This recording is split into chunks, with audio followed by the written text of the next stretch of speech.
Hello everyone, আসসালামু আলাইকুম।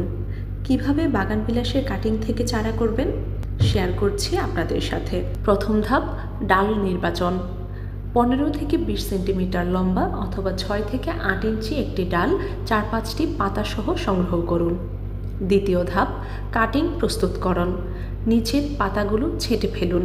45 degree কোণে নিচের অংশ কাটুন। তৃতীয় ধাপ, হরমোন প্রয়োগ। কাটিংয়ের নিচে রুট হরমোন পাউডার বা জেল লাগিয়ে নিন। চতুর্থ ধাপ, রোপণ। ভালো নিষ্কাশনযুক্ত মাটিতে রোপণ করুন। মিডিয়া তৈরি করতে মাটি, বালি ও ভার্মিকম্পোস্টের মিশ্রণ নিন। পঞ্চম ধাপ, পরিচর্যা। পরিষ্কার প্লাস্টিক দিয়ে ঢেকে রাখুন, আলোতে রাখুন এবং আর্দ্রতা বজায় রাখুন। ষষ্ঠ ধাপ, চারা তৈরি। 4 থেকে 6 সপ্তাহ পর নতুন শেকড় বের হবে। বড় টবে স্থানান্তর করুন। এমন প্রয়োজনীয় সব টিপস পেতে ফলো দিয়ে পাশে থাকুন। ধন্যবাদ।